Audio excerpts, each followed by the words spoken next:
जय श्री हरि विष्णु। 17वां अध्याय। सूत जी कहने लगे कि अब सब व्रतों में उत्तम व्रत और मोक्ष के देने वाले एकादशी के व्रत का महात्म सुनो। एकादशी तिथि कृष्ण पक्ष की हो या शुक्ल पक्ष की, अन्न नहीं खाना चाहिए। जो एकादशी को अन्न खाता है वह पापों का भक्षण करता है।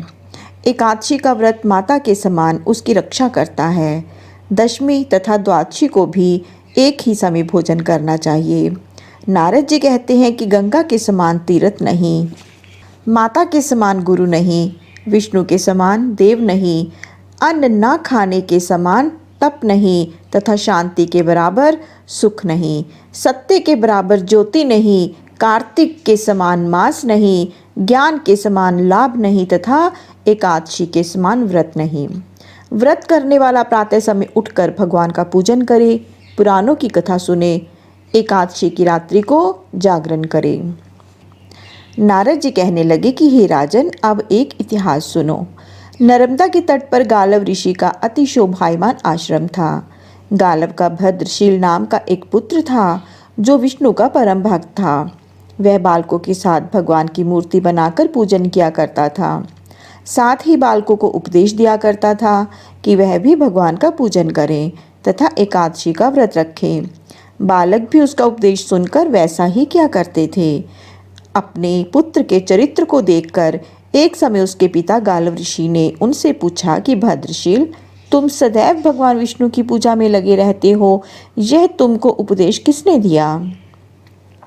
यह बात सुनकर भद्रशील कहने लगा कि पिताजी, मैं आपको अपने पूर्व जन्म का वृतांत सुनाता हूँ।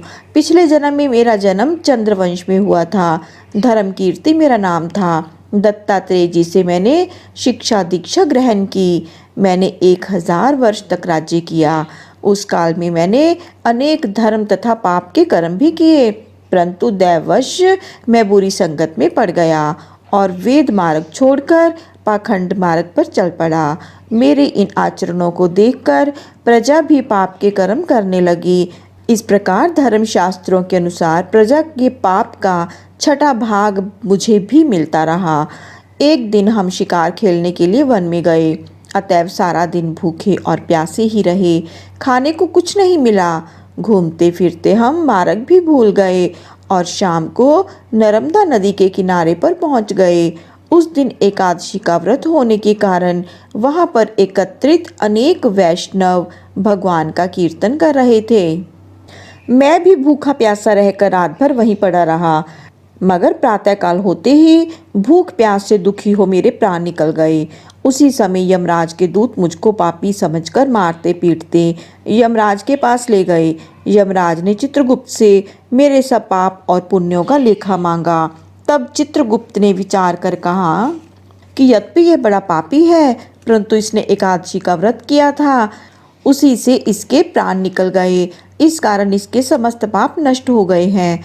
यह सुनकर यमराज तत्काल अपने सिंहासन से उठकर खड़े हो गए और हाथ जोड़कर मुझसे बोले कि क्षमा करना, हमसे भूल हो गई। साथ ही मुझको नमस्कार भी किया। फिर अपने दूतों को धमका कर कहने लगे कि जो मनुष्य भगवान के नामों का जाप करता है उसको कभी भी हमारे पास मत लाओ।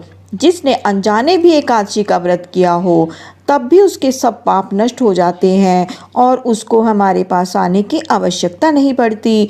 इसके बाद यमराज ने मेरा पूजन किया और फिर मुझे सुंदर विमान में बिठाकर विष्णु लोक को भेज दिया। हजारों वर्ष तक इंद्रलोक तथा विष्णु लोक में रहने के पश्चात अब फिर मैंने यहाँ पर जन्म लिया। जो कोई इस कथा को पढ़ता है अथवा सुनता है उसके सभी पाप नष्ट हो जाते हैं। बोलिए श्री हरि विष्णु भगवान की जय।